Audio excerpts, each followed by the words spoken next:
Yo, salut tout le monde! Comment ça va? J'espère que vous avez tous passé un bon week-end.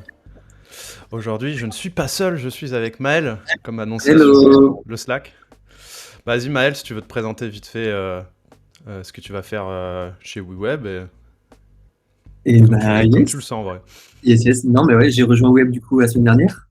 Et moi, je vais être en charge de toute la partie clientèle, donc avec la relation avec du coup le Slack No Code France, euh, tous les partenaires, tous les certifiés, mais également aussi nos clients premium avec qui on travaille, qui on développe les applications. On est en charge de développement des applications pour ces clients-là. Donc Trop voilà. bien, bon, on est super content que tu arrives. Bonsoir Stan, Stan de No Code France, comment allez-vous monsieur? Donc, c'est Mal qui s'occupera à l'avenir de vous répondre sur nos codes France. Vous inquiétez pas, on sera toujours là derrière Joyce, moi, il y aura des fois Flo. Mais globalement, Maël s'occupera de tout ça parce qu'on est déjà plein de taf, comme Maël a pu le voir, parce que Maël est arrivé la semaine dernière pendant l'off-site. C'était assez intense. Bientôt. Bientôt intense. Alors Stan qui nous dit on pourra te MP dès qu'on a un problème. Alors, alors comment dire que moi je reçois déjà beaucoup trop de DM. En vrai, envoyez tout sur le channel No Code France, comme ça les gens peuvent en profiter. Mais oui, vous pourrez le MP. Mais évitez de le MP, le pauvre, il va mourir. Voilà. Soyez gentil avec lui, s'il vous plaît. Donc, aujourd'hui, beaucoup de choses à vous montrer. C'est cool parce qu'il y a l'air d'avoir du monde sur le live. Euh, et globalement, énormément de choses. Donc, je suis obligé de sortir ma petite fiche, tellement il y a de trucs. Je pense pas qu'on aura le temps de tout montrer. Donc, on va vous montrer les choses les plus importantes.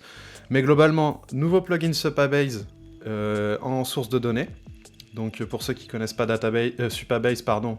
Attendez, je vais vous montrer ça tout de suite. Hop, je vais me changer d'écran de côté. Laissez-moi 2 secondes que j'arrive à réorganiser mon ordi. Voilà, sinon c'est trop le bordel. Ok, je vais partager mon screen.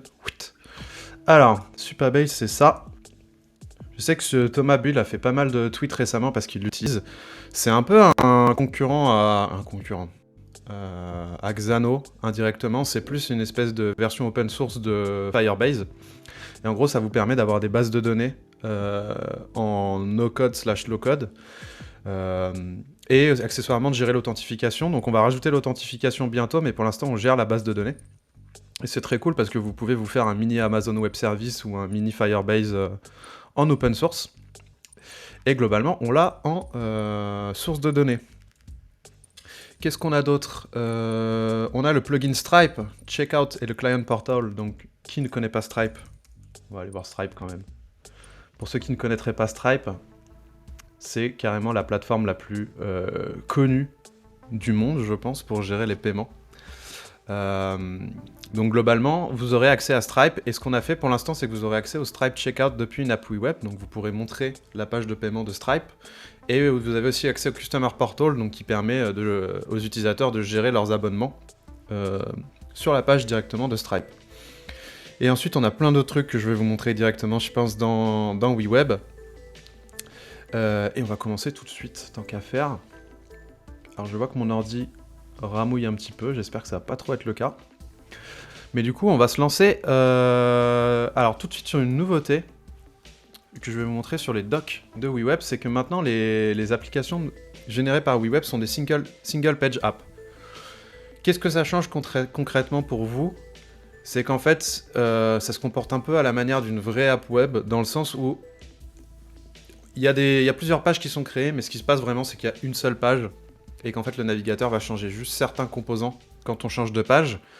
Ce qui permet des apps beaucoup plus rapides et une navigation beaucoup plus fluide, on va dire. Ouais, comme dit Flo, il y a aussi les factures dans le Client Portal. Oui, parce qu'on nous l'a demandé. Il y a tout dans le Client Portal, hein. Globalement, toutes les boîtes du monde que je connais utilisent juste Stripe, Checkout et le Client Portal. Mais on vous montrera ça juste après. Mais en gros, ce que permet une single page app, c'est... Vous vous souvenez ici, en fait, là, c'est l'appli doc que Joyce a créé. Et en fait, c'est plusieurs pages. Mais il y a juste cette sidebar là, c'est la même sur toutes les pages. Donc ce que va faire une single page app, par exemple, quand je vais changer de page, hop, vous voyez ce qui s'est passé, c'était même tellement rapide que je ne l'ai pas vu. C'est qu'en fait, juste le bloc de texte du milieu...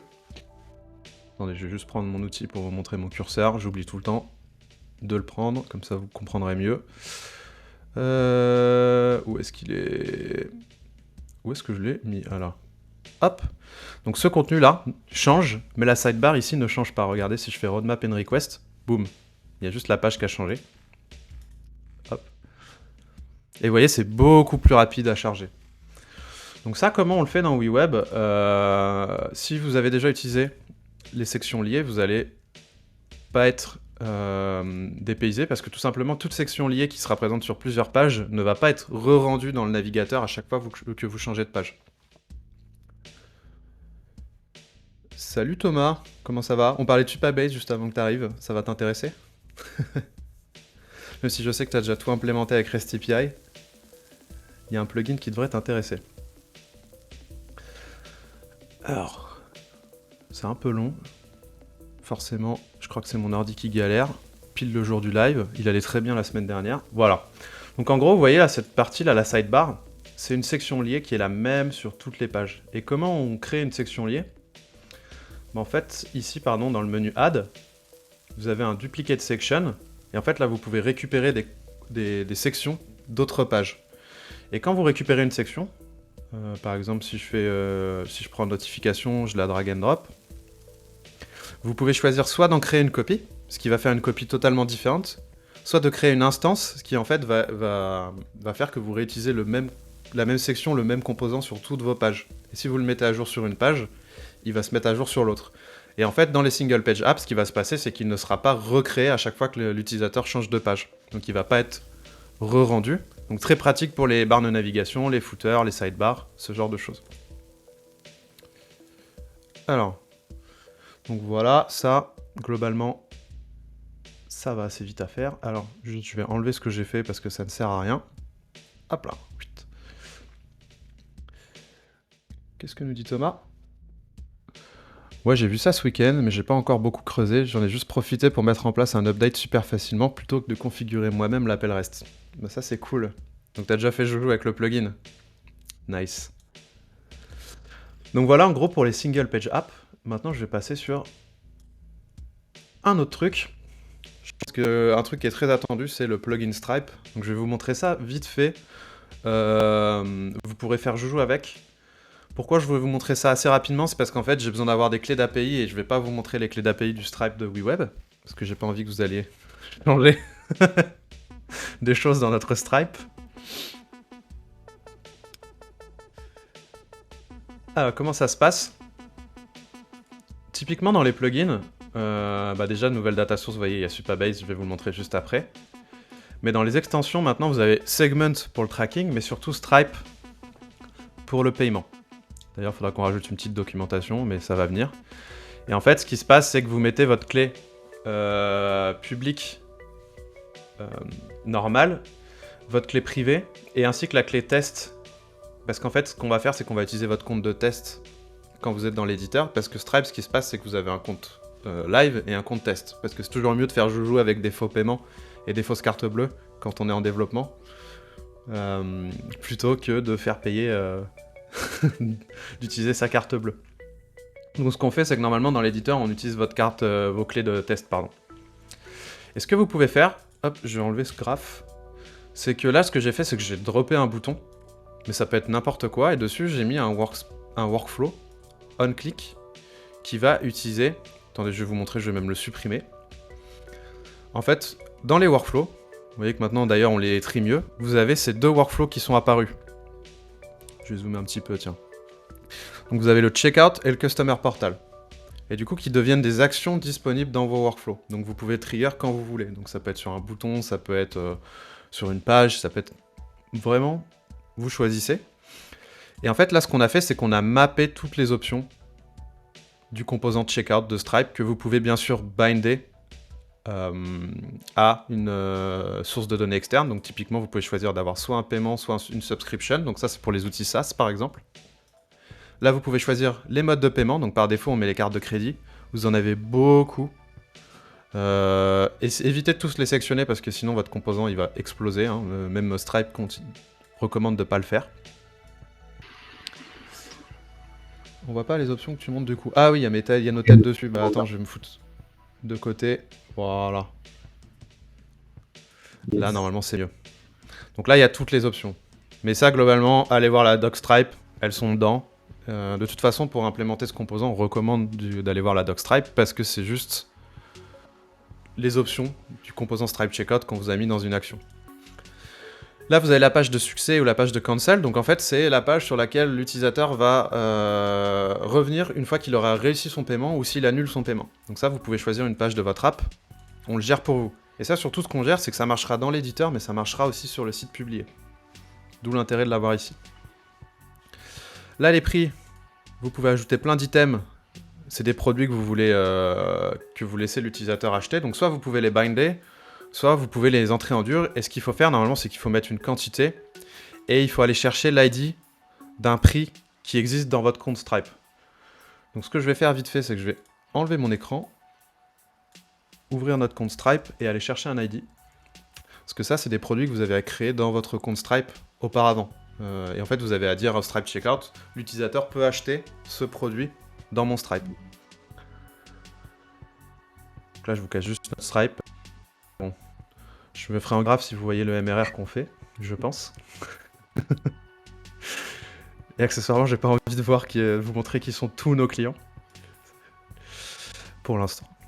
Surtout qu'ils sont sur le live. Ils étaient là tout à l'heure. Surtout que la plupart sont sur le live, ouais. Ils vont nous engueuler. Hop. Donc là, je vais vous remettre l'écran. Voilà. Donc là, j'ai mis un ID d'un produit Stripe chez nous. Donc un produit, ça peut être une souscription, ça peut être un achat en une seule fois que vous avez à créer de votre côté. Shipping, c'est si vous avez des envois, typiquement on est en e-commerce. Donc typiquement si vous avez un Shopify en back-end, ce genre de choses. Sachant que, pour l'anecdote, pour ceux qui ne le sauraient pas, les sites Shopify, par exemple, quand vous payez, c'est Stripe qui gère ça. Donc c'est totalement adapté au e-commerce. Ensuite, vous pouvez entrer l'ID d'un customer. Donc ça, c'est pour avoir le customer ID dans Stripe. C'est typiquement, si vous avez un client qui est déjà existant dans Stripe et que vous souhaitez le mettre à jour, il faut passer le customer ID Stripe pour que Stripe comprenne qu'il doit mettre à jour cet utilisateur. Vous pouvez aussi mettre un email ou le binder. Ça, typiquement, le mieux, c'est de le binder à un formulaire ou à un utilisateur actif. Donc si vous avez un utilisateur qui est logué dans votre app et que vous souhaitiez que ce soit lui qui effectue le paiement, vous pouvez passer son email ici, comme ça il ne pourra pas le modifier dans Stripe et vous saurez que c'est cette personne qui a effectué un paiement dans votre app. Ensuite, vous avez les codes promo, les taxes, ce genre de choses. Et là, ce qu'on peut faire, c'est que quand je clique, normalement, j'arrive sur le checkout de Stripe. Voilà. Donc là, ça charge. Et vous voyez que c'est notre compte. Donc là, c'est pour payer WeWeb. Avec un produit. Donc ça, c'est un faux produit qu'on a créé qui s'appelle Super Object, qui coûte 63 €. Voilà, on s'en fiche. Là, vous avez l'email que j'ai passé. Sinon, l'utilisateur aurait besoin de le taper. Mais là, comme je l'ai passé en dur, il est là. Et là, il peut rentrer sa carte. Et une fois que le paiement est fait, il serait redirigé sur la homepage comme on l'a mis dans l'action.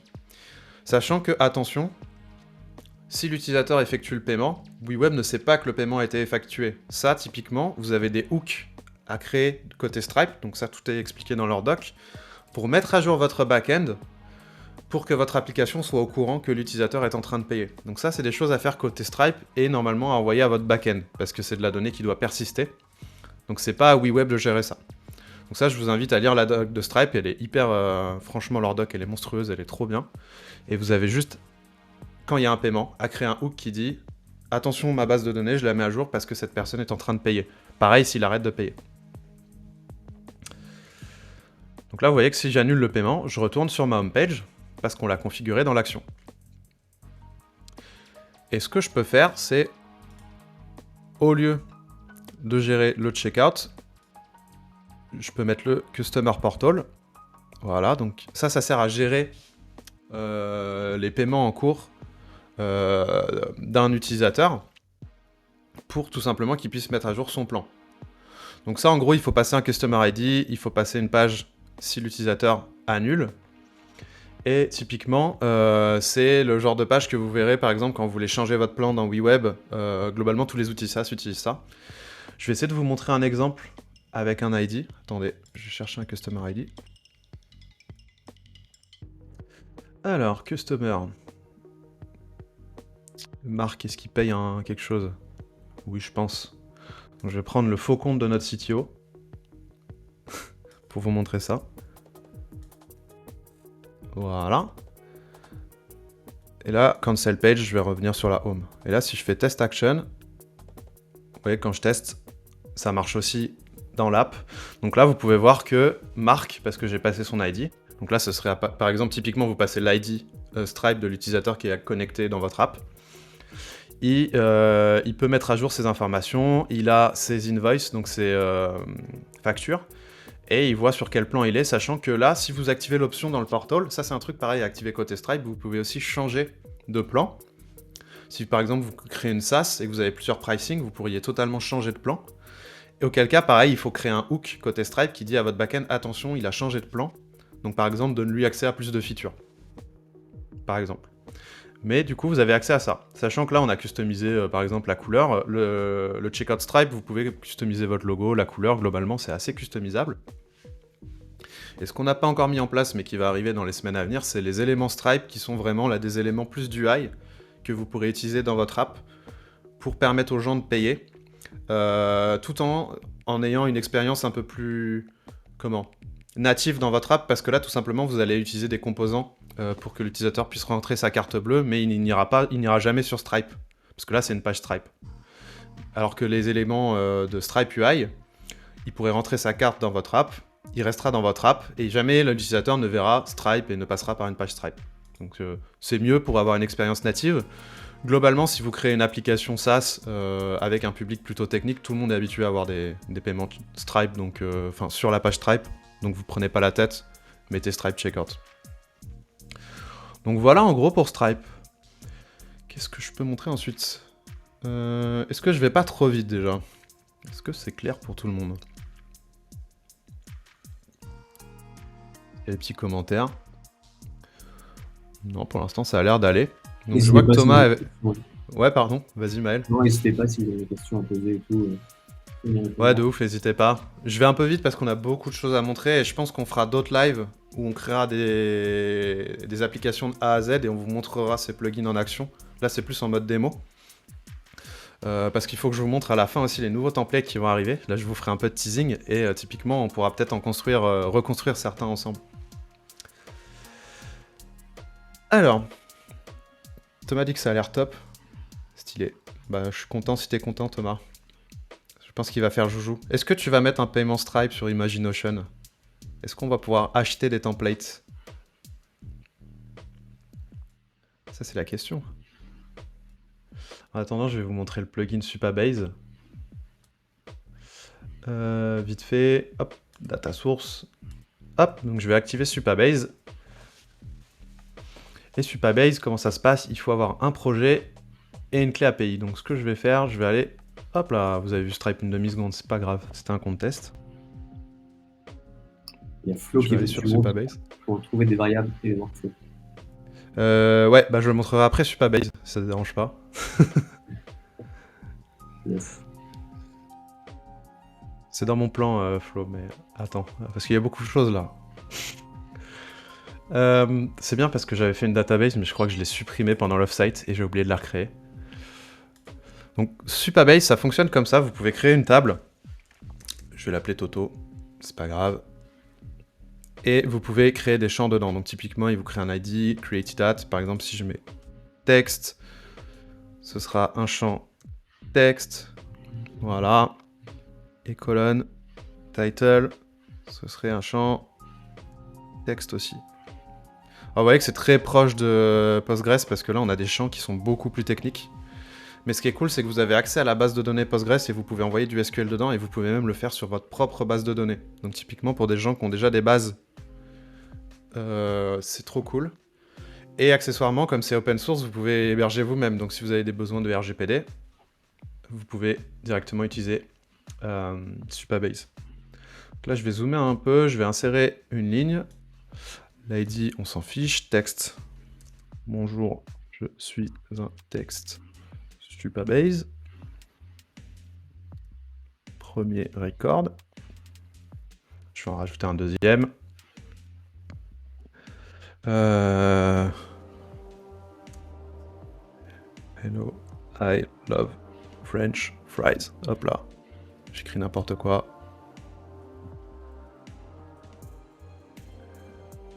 Hop là. Et du coup, ce que je peux faire, c'est ici le rajouter dans WeWeb. Du coup, il faut que je récupère mes clés d'API. Donc Settings, API. Ok. Donc là, je vais aller dans Settings, API, URL. Là, je vous montre les clés d'API, c'est pas grave, de toute façon, je vais supprimer ce projet après. Et là, il faut que je récupère la public API key. Yes.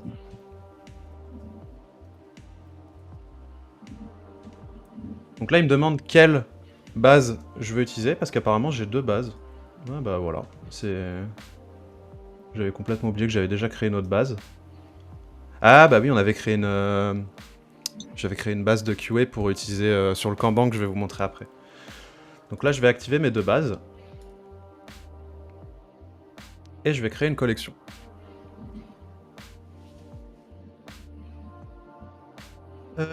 Du coup, celle-ci, je vais la supprimer. Et je vais créer une collection à partir de Supabase. Donc la première, je l'avais appelée QA, donc je vais plutôt l'appeler... Ouais, si, je vais l'appeler QA. Je vais dire qu'elle vient de Supabase. Donc vous voyez, quand c'est Supabase, c'est forcément en dynamique.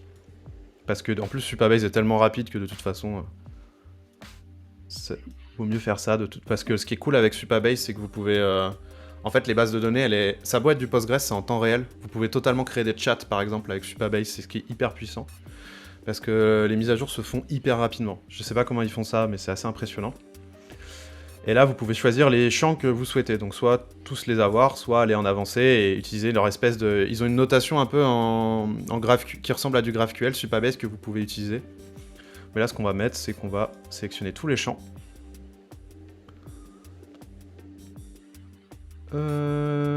QApp company name does not exist. Pourquoi? J'ai dû casser ma base, moi.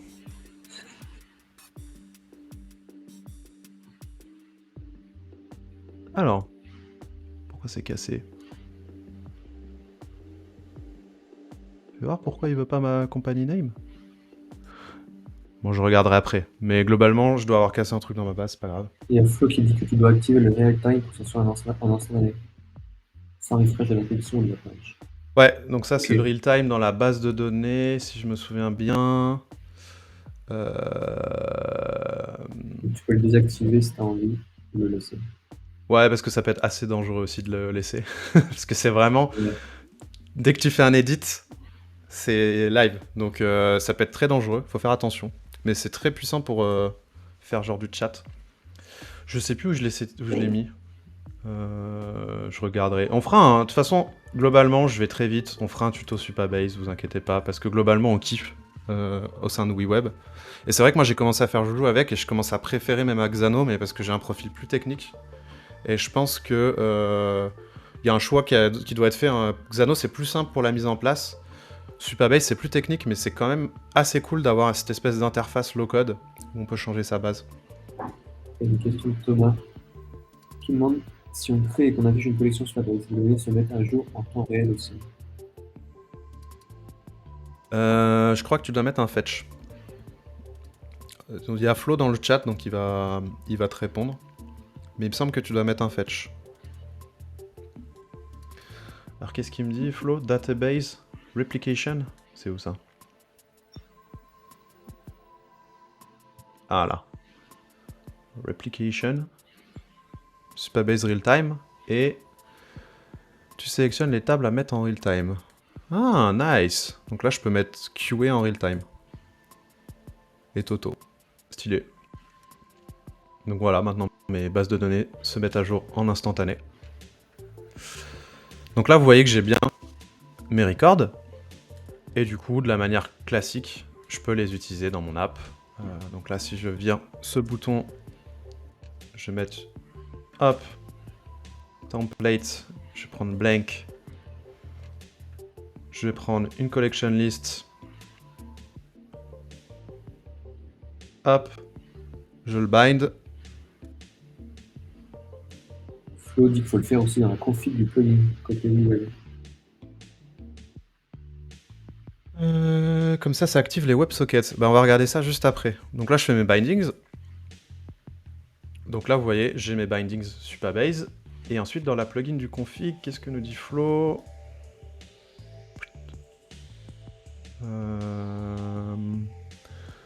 Dans la... Ah oui, dans le plugin, pardon. Supabase. Ah bah je les ai activés. Du coup, il y a les WebSockets. Donc si je mets à jour un élément de la collection que je viens de créer, c'est instantané. J'imagine. J'ai pas encore testé les sockets, mais pareil, je pense qu'on fera un énorme tuto Supabase. Et là, du coup, ce que vous avez accès, c'est... Je dois refresh la page, ok. Au pire, on fera vraiment ça une autre fois, parce que je pense que j'aurai pas le temps de tout montrer.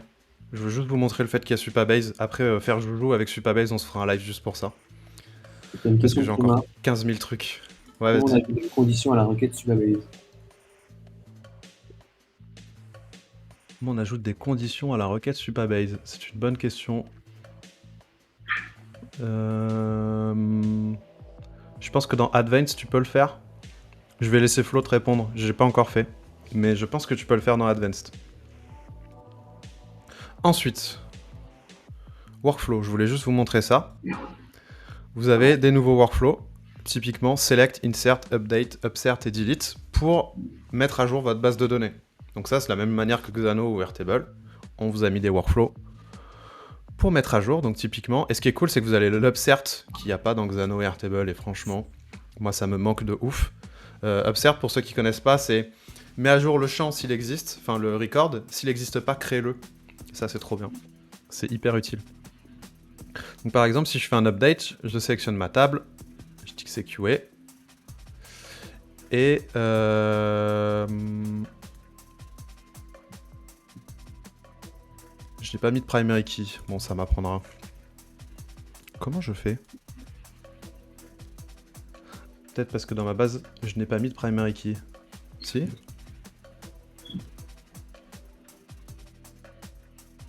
Bref. Je suis perdu avec ce truc. Je crois que j'ai oublié de configurer un truc dans Supabase. Ok. Bah, je vous montrerai ça. Je vous ferai un gros live. Enfin, ce sera plutôt Maël, parce que Maël va faire les prochains lives. On fera un gros live Supabase. Exactement, c'est dans Advanced, tu peux copier-coller les configs dedans. Ouais, Flo dit qu'en gros, tu peux faire des queries conditionnelles en allant dans Advanced, Thomas. Ok. Tout ça pour vous dire, il y a Supabase. Maintenant, j'ai plutôt envie de vous montrer autre chose pour justement utiliser toute cette donnée. Il y a des nouveaux éléments qui, je pense, que vous allez beaucoup aimer, qui vont arriver très prochainement avec des nouveaux templates. En fait, on travaille sur 4 templates qui sont un job board, un SaaS, un customer portal et un CRM. Donc, ils vont être publics pour tout le monde et qui vont utiliser un nouvel UI kit qu'on est en train de créer, qui est beaucoup plus sexy que ce qu'on avait auparavant, et que vous allez pouvoir réutiliser avec des composants avancés. Je vais vous expliquer pourquoi et comment. Donc typiquement, si on va dans le CRM, vous allez voir qu'il y a 2 nouveaux éléments qui sont assez demandés récemment. Vous allez les reconnaître tout de suite. Déjà, celui-ci. Qu'est-ce que ceci? C'est totalement customisable. C'est de la donnée externe. Mais pour ceux qui connaîtraient Trello, c'est tout simplement un Kanban où vous pouvez créer autant de colonnes que vous le souhaitez, ajouter autant de data que vous le voulez, vous pouvez les changer l'ordre. Et là, ça met à jour la base de données à chaque fois que je fais du drag and drop. Donc ça, c'est un des nouveaux composants, le Kanban, qui normalement n'a aucun style. Et en fait, ce qui s'est passé, c'est qu'on l'a stylisé. Et maintenant, quand on stylise un élément, et qu'on le met dans un design system, on peut le re-drag and drop avec ses variables, ses workflows, son design. Donc en gros, vous allez pouvoir partager et réutiliser des éléments qui sont beaucoup plus avancés, et nous, ça va nous permettre de vous faire des composants très avancés que vous pouvez réutiliser tels quels. Donc si par exemple, je rajoute Alors, est-ce que je l'ai... Je crois que je l'ai tout simplement dans les éléments. Si je rajoute l'élément Kanban, si je rajoute un autre Kanban, hop, avant le précédent, vous allez voir que maintenant, qu'est-ce qui se passe? WeWeb me propose d'ajouter les variables de cet élément. Donc je peux choisir de les mettre ou non, mais si je choisis de les mettre, l'élément va revenir et va créer ses propres variables, ce qui fait que vous pourrez l'utiliser tel quel. Et ces variables, elles sont visibles avec vos variables, donc typiquement dans Data, si vous allez dans Variables. Par contre, elles sont dans, vous voyez, elles sont dans un dossier qu'on a créé pour pas que vous mélangiez vos variables. Et vous voyez, Kanban Fake Items, Kanban Selected Items et ainsi de suite. C'est les variables pour qu'on puisse utiliser ce Kanban sans que vous ayez besoin de recréer les variables vous-même et de tout changer. Là, vous voyez, il fonctionne. Et ça, ce qui est cool, c'est qu'on peut le faire sur tous les éléments. Ça, c'est ouf. Donc typiquement, demain, vous faites un tableau de l'enfer avec plein de données. Vous pouvez le sauvegarder avec ses workflows, ses variables. Vous faites un Kanban, vous pouvez le sauvegarder. Vous faites une navbar, vous pouvez la sauvegarder, et ainsi de suite. Donc ça va vous permettre de faire des UI kits assez monstrueux. Et ça va nous permettre, nous aussi, de vous donner, comme vous l'avez vu, dans les éléments. D'ailleurs, il y en a plein de nouveaux. Justement, je vais vous en montrer d'autres juste après. Mais ça va vous permettre d'utiliser des éléments plus complexes, sans avoir besoin de refaire la logique vous-même. Donc ça, on en est assez fiers, parce que ça va nous permettre d'avancer beaucoup plus vite. Et typiquement, les gens qui disaient bah WeWeb, c'est cool, mais ça prend beaucoup de temps à mettre en place versus un softer, un stacker, parce qu'ils ont des éléments déjà tout faits. Bah maintenant, avec ça, c'est possible. Vous pourrez avoir des éléments déjà tout faits, vous aurez juste à les drag and drop, vous changerez peut-être les couleurs et 2-3 workflows, et c'est fini. Et du coup, le Kanban, comment il fonctionne vite fait? Alors vous voyez qu'un Kanban, c'est un élément Kanban qui est composé de stacks. Donc une stack, c'est globalement une div, une colonne où on peut ordonner des éléments dedans. Et en fait, vous pouvez mettre plusieurs stacks et glisser les éléments d'une stack à une autre. Donc vos stacks, c'est vos colonnes. Et chaque colonne, vous pouvez aussi ordonner les éléments qui sont à l'intérieur. Et en gros, sur le Kanban, vous voyez que vous avez plusieurs paramètres. Donc déjà, vous avez les items. Et là, comme on l'a drag and drop avec ces variables, il y a une variable qui s'appelle fake items pour que vous puissiez comprendre la structure de données qu'on attend, mais qui peut venir de votre backend externe, comme notamment sur ce Kanban. Je vais vous montrer celui-ci. La donnée, elle vient de REST API, donc elle vient de Xano. Et vous voyez, toute cette donnée, elle est dans un Xano, et on en a créé des tickets. Et du coup, à l'intérieur, vous pouvez choisir plein de choses, typiquement par quel champ vous souhaitez les stacker. Donc là, c'est le statut, donc to do, in progress, done. Donc ça peut venir de votre base de données. Est-ce que vous voulez les trier, donc par ordre alphabétique? Peut-être que vous avez une colonne order qui gardera l'ordre de votre colonne et ainsi de suite. Donc ça, vous pouvez le choisir. Vous pouvez choisir justement s'ils sont sortable ou pas. Donc ça, c'est s'ils gardent l'ordre dans une colonne ou non. Vous pouvez choisir si vous avez un stack uncategorized ou pas. Donc ça, c'est pour un peu copier Notion. Et ensuite, vous pouvez donner un nom à vos stacks et la value. Donc la value, c'est celle qui est ici. Donc c'est pour savoir, en gros, quand un ticket arrive, il a une value, vous dites par exemple, il a une colonne qui est ici status, elle a une value to do, donc il faut que vous ayez une colonne qui a une value to do, pour savoir quel ticket mettre dedans. Mais vous pouvez lui mettre un label, donc là c'est to do avec un T majuscule. Mais je peux totalement le changer et dire à faire par exemple. Et ces colonnes, vous pouvez les ajouter à la main, mais elles peuvent pareil venir d'une collection, d'une base de données externe. Donc là, vous pouvez tout faire à la manière de comme vous le souhaiteriez en fait. Et un autre truc qui est cool, c'est que typiquement dans les workflows, sur le Kanban mais aussi sur les stacks, vous avez un workflow on item moved. Donc là, ce que vous pouvez faire, c'est que vous pouvez exécuter un workflow à chaque fois qu'une carte a été drag and droppée dans votre Kanban. Donc typiquement, vous pouvez vous dire, je vais vous montrer ça sur plutôt le deuxième Kanban parce que c'est de la donnée externe, mais je pourrais très bien me dire, quand il y a un item qui a été changé, mets à jour, fais une requête API, et en gros là ce que je peux faire c'est dans l'événement, par exemple si j'en ai besoin dans les paramètres ou l'URL, je peux récupérer les valeurs de la carte qui a été modifiée. Donc là vous aurez la valeur de... Je vais vous montrer ça tout de suite. Alors, Je peux pas vous le montrer parce que en gros, ça, il faut qu'on ait un moyen de tester le workflow sans avoir besoin de bouger la carte. Mais ça, il y a un tuto que Joyce a déjà créé sur la doc qui vous montrera comment faire. Mais en gros, vous avez les paramètres de depuis quelle colonne la carte a bougé, vers quelle colonne elle est allée, quel est son index, son ordre, et les éléments à l'intérieur de la carte, donc dans Item. Donc ça, on va vous montrer, on va faire un petit fixe dans l'Explorer pour que vous puissiez mieux voir les éléments qu'il y a là-dedans et que vous puissiez tester le workflow. Mais en gros, vous pourrez très bien récupérer par exemple l'ID du record, prendre le from et le to pour dire par exemple l'utilisateur l'a drag and droppé de scheduled à qualified, donc je vais mettre à jour ma base de données pour dire que maintenant ce ticket, il est dans qualified. Et peut-être qu'il l'a mis à un ordre en dessous d'une autre carte, donc mettre à jour l'ordre dans la base de données pour que vous puissiez garder l'ordre au sein du Kanban.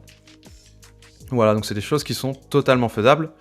Et vous avez aussi la liste des éléments qui ont été update, parce que tout simplement, admettons, je change l'ordre d'une colonne. Donc par exemple, Airbnb, là je le mets en dessous de Segment. Ce qui va se passer, c'est que Stripe et Segment, ils ont changé d'ordre aussi dans la colonne. Donc je dois aussi les mettre à jour via un workflow.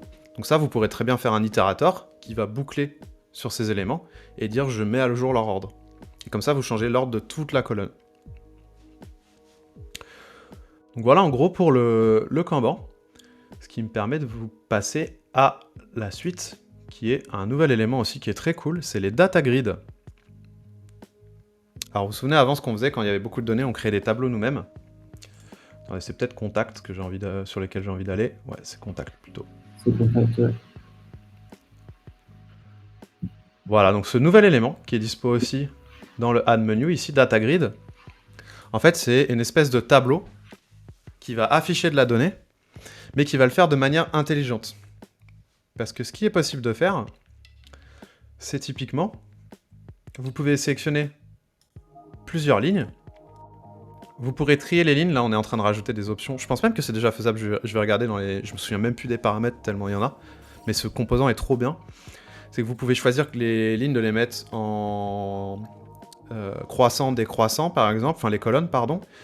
Et un autre truc que vous pouvez faire, c'est gérer l'édition à la ligne. Par exemple, si je clique sur ce stylo qui est lié à un workflow, vous voyez que maintenant je peux mettre à jour la ligne. Hop là, alors ça c'est parce que hop, ça va trigger un autre workflow. C'est parce que, désolé, le template est en cours de création, mais vous voyez qu'en fait je peux taper dans les colonnes et éditer le texte, et quand je vais faire submit, ça va mettre à jour ce record, y compris dans ma base de données. Donc ça c'est assez puissant. Et je vais vous montrer en gros comment ça fonctionne. Donc on va se mettre sur l'élément Kanban, l'élément data grid pardon, donc il est là. Et quand on est dessus, vous voyez que dans les options, déjà il faut lui donner de la donnée. Donc ça c'est une collection externe de contacts qu'on a créé. Donc avec, vous voyez par exemple un nom, un email, un job title et l'ID d'une compagnie, d'une entreprise. Là on va dire que l'unique ID pour les reconnaître c'est l'email. Ça pourrait être aussi l'ID d'ailleurs. Là les colonnes, vous voyez qu'en fait on a créé les colonnes à la main, mais pareil, elles peuvent... on peut en rajouter plusieurs et on peut totalement les changer. Donc par exemple, la première on a dit qu'elle était de type texte. Sachant qu'il y a aussi un type select et un type custom. Custom c'est un peu pour mettre tout et n'importe quoi. Select c'est pour quand il y a plusieurs valeurs. Vous savez comme les multiple values dans Airtable par exemple. Ou les enum dans Supabase Exano. Et ensuite vous choisissez quel champ c'est. Donc là c'est le name. Mais par exemple si je mets email, vous voyez que là le name, enfin du coup ça s'appelle name. Donc ce que je vais faire c'est que je vais changer le nom. Je peux dire email. Et là j'ai tous les emails qui sont affichés. Et si, au contraire, sur ma dernière colonne, je veux mettre le nom, je vais aller sur la dernière colonne. Là, je vais mettre name. Et là, vous voyez que c'est les noms qui sont affichés. Et là, ce qui est trop bien en plus, c'est qu'on peut changer l'ordre des colonnes. Donc, vous voyez, je viens de la mettre un rang en avant. Je peux la remonter, je peux la redescendre. Donc, en gros, vous pouvez totalement customiser votre table. Je vais juste enlever ce que j'ai fait pour pas casser le template, parce qu'il n'est pas encore fini. Hop, name, et là je vais remettre name. Et vous pouvez afficher autant de colonnes que vous le souhaitez. Ça gère la pagination, bien entendu. Ça gère le inline editing, donc ça vous pouvez l'activer, le désactiver. C'est ce qu'on a mis ici avec le crayon, c'est qu'en gros, vous voyez, c'est que vous pouvez supprimer ou éditer un champ directement en allant dans ce champ. Donc ça, c'est un peu à la manière de ce que font des... comme si vous utilisez Airtable, par exemple. Vous pouvez ajouter ou non le fait de faire une sélection de plusieurs champs. Et en fait, ce qui se passe, c'est que pour gérer la sélection, l'édition et la suppression, il faut créer des workflows. Donc là, pareil, sur le composant DataGrid, vous avez des triggers onRow-update, onRow-delete. Et sur ces triggers, vous pouvez rajouter des actions. Donc là, je vais vous en montrer un qui a déjà été créé. Donc par exemple, update. Vous pouvez totalement... Oh bah, tiens, il n'y a pas d'action, donc on va le faire nous-mêmes. Vous pourriez dire, par exemple, j'ai besoin de mettre à jour un record. Donc pareil, faire une requête API. Et là, pareil, dans l'événement, vous auriez l'ID du record et la nouvelle valeur. Donc ça, vous pourriez le mettre à jour directement dans votre backend. Pour le delete, vous auriez l'ID, vous pourriez le supprimer. Et du coup, vous pouvez gérer comme ça le inline editing, le fait de pouvoir éditer une ligne directement, visuellement, dans le tableau. Hop, voilà, je sais pas si c'est clair pour tout le monde, mais globalement, comprenez que ça vous permet d'afficher rapidement de la donnée et de pouvoir l'éditer à la volée. Et ce qui est très cool, que pareil, je vous ai pas montré, c'est que vous pouvez gérer les droits selon le rôle de l'utilisateur. Vous pourriez très bien dire, cet utilisateur a le droit d'éditer par exemple les records, mais n'a pas le droit de les supprimer, ou vice versa. Et ça pourrait être même pour certains records.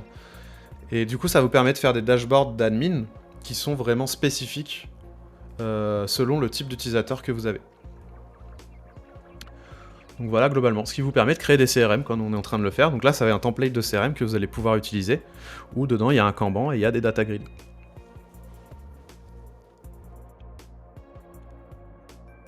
Ce qui me permet d'ailleurs de vous montrer un truc dont Flo avait parlé, c'est que ces éléments, ils utilisent énormément de variables, ou de workflow, ou de collections. Et en fait, on a rajouté un truc qui est assez utile quand vous êtes perdu dans toutes vos variables ou vos collections, c'est que maintenant vous pouvez regarder si une variable est utilisée dans votre projet ou non, pour savoir si vous pouvez la supprimer.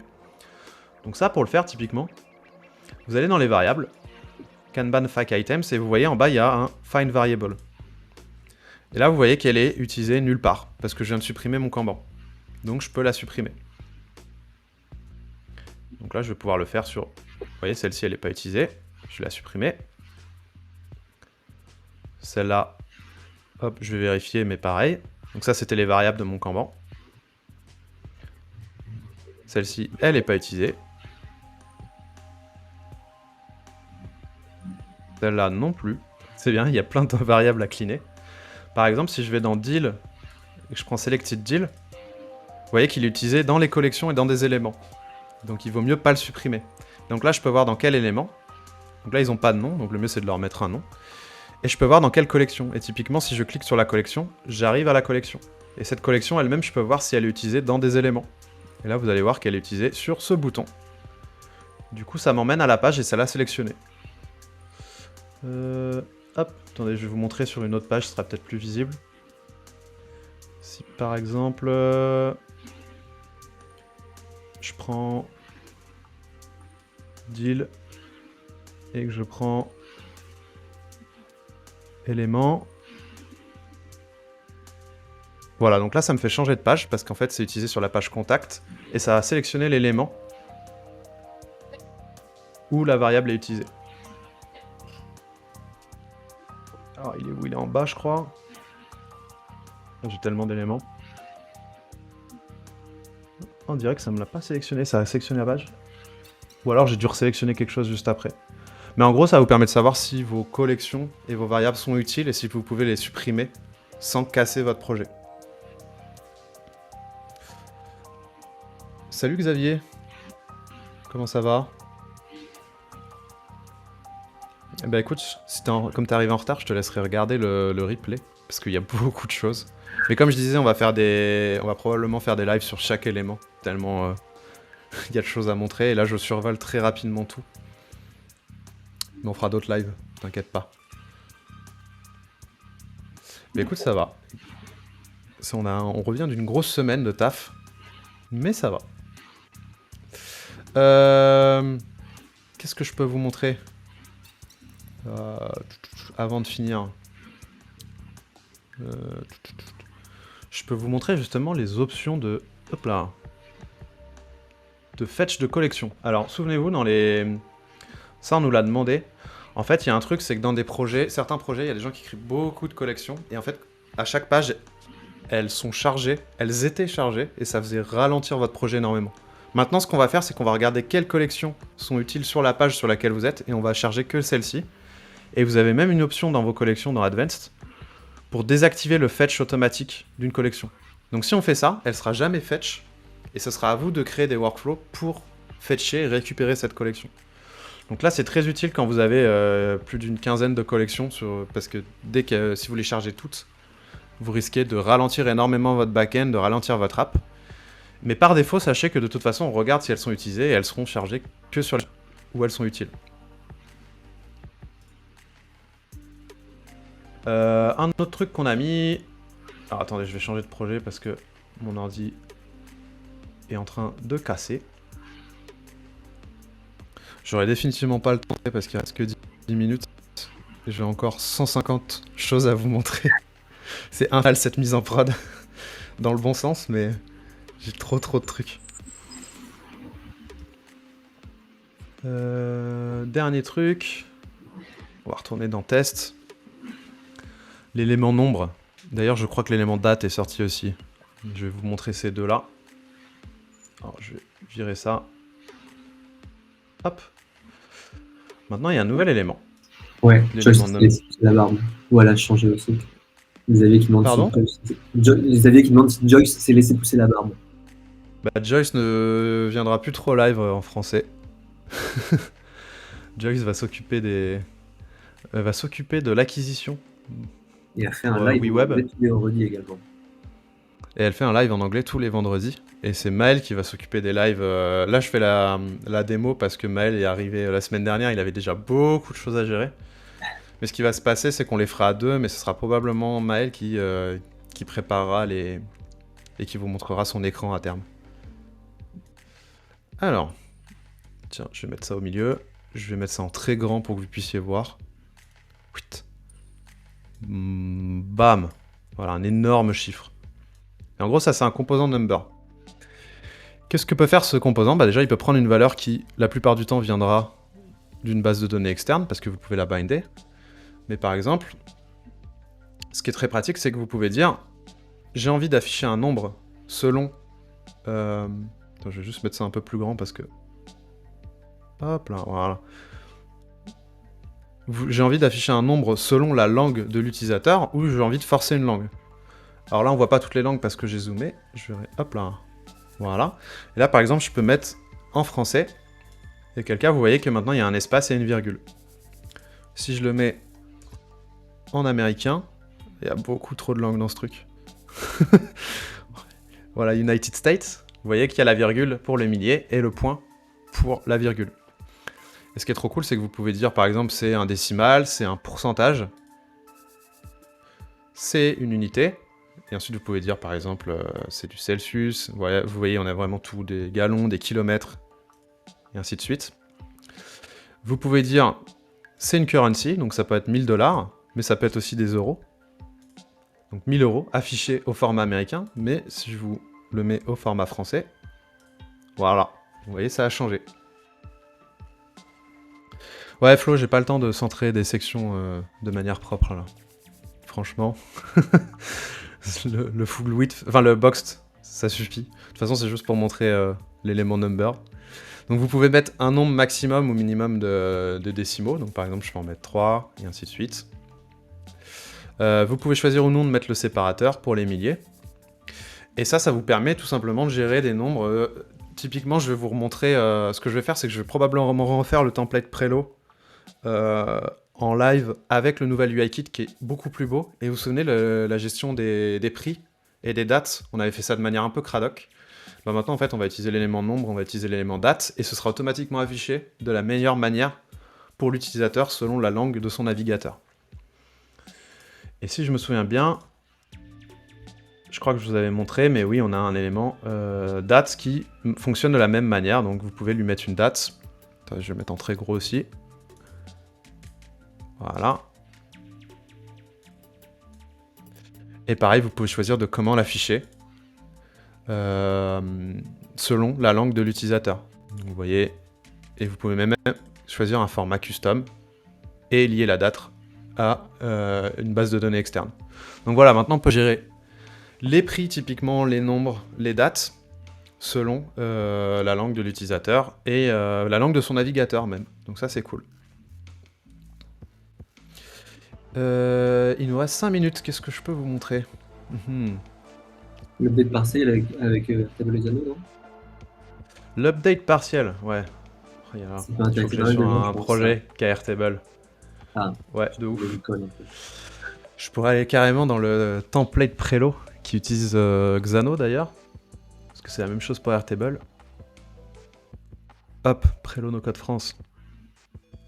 Alors avant, souvenez-vous, quand on mettait à jour un champ dans Xano ou dans Airtable depuis WeWeb, si un champ était vide, ça le mettait à jour comme vide dans la base de données. Donc ce qu'on a rajouté, c'est le fait de pouvoir faire des partial updates, donc des mises à jour partielles, pour que vous puissiez quel champ seulement mettre à jour. Parce qu'en soi, envoyer à une base de données un champ vide, ça veut pas dire qu'elle ne met pas à jour le champ, ça veut dire qu'elle va le mettre à jour et qu'il va être vide. Donc pour ce faire, typiquement, si je crée un workflow ici, on-click, admettons que je veux mettre à jour mon champ, je vais, hop, envoyer une requête dans Xano. Alors, Prelo no code France, endpoint c'est... Bon là j'ai que des get, c'est un mauvais exemple.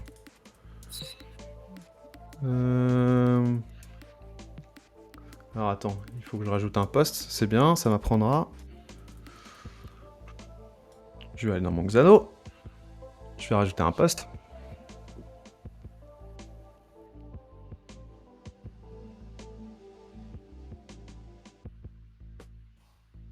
Ah, pourquoi il faut qu'on fasse des lives sur tous les use cases? Parce que je pense qu'en plus on va devoir faire les lives Xano, Supabase.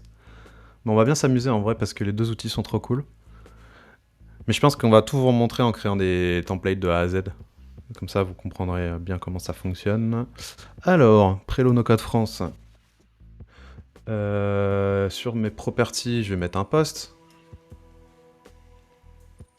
Alors, API. Add API endpoint, CRUD. Property. Edit. Voilà, donc là, c'est pour mettre à jour une seule property. Donc maintenant, je dois l'avoir ici. Post property, property ID. Donc là, typiquement, je passe l'ID de la property. Donc c'est meta. Ah, parce que je me suis mis sur l'image comme un toto. Ça m'apprendra. Hop. Alors attendez, je vais me mettre sur la carte. Voilà, la property card. D'ailleurs, j'avais des workflows. Alors, ma petite requête Xano sur Prelo no code France, endpoint post. Voilà, là je vais lui passer mon property ID. Voilà.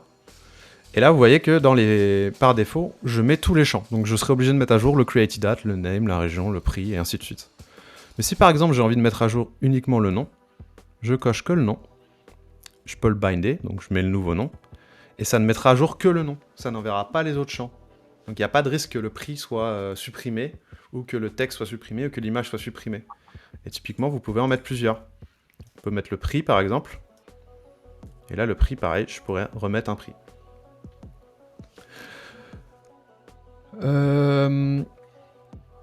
Xavier qui nous demande si ça fait un patch tout seul. Ouais, en gros, dans Xano, ça fait un patch, parce que Xano utilise les posts pour faire des patchs. En soi, il n'y a pas vraiment de convention.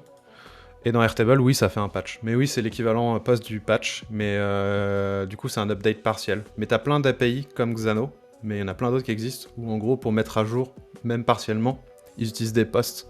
Sauf qu'en fait, si tu lui envoies le champ vide, bah, ça va le mettre à jour. Donc là, ce sera plus le cas.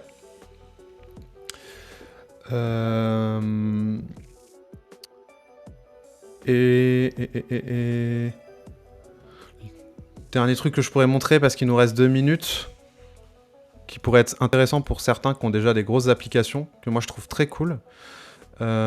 Typiquement, je vais vous montrer ça dans le custom.js. Dans les variables.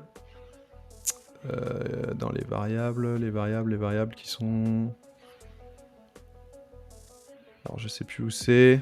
Current page. J'essaye de retrouver les nouvelles variables pour savoir dans quel environnement on est. Ah voilà, c'est dans Browser. Alors ça, c'est très cool, parce qu'on n'a pas encore les environnements de staging et de pré-prod, mais c'est un peu une manière de le mettre en place avant qu'on ait des vrais environnements de staging. Vous voyez maintenant une variable environnement qui est editor. Quand vous êtes dans l'éditeur, mais par exemple sur le site publié, ce sera production. Et en fait, ce que vous pouvez faire, c'est que vous pouvez faire des conditions sur cette variable et par exemple dire, quand tu es dans l'éditeur, va taper dans une API de test, par exemple, ou le stripe de test. Quand tu es en publié, va taper dans le stripe de production ou dans mon API de production. Donc ça, vous pouvez l'utiliser. Elle est utilisable dans tous vos workflows normalement.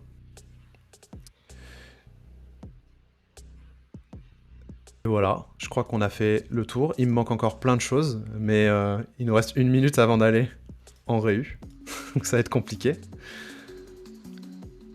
J'espère que ça vous a plu en tout cas et que vous avez kiffé les nouveautés. Et vous inquiétez pas, encore une fois, on fera des lives pour vous montrer plus en profondeur. Bah, content que ça te plaise, Ben et Xavier.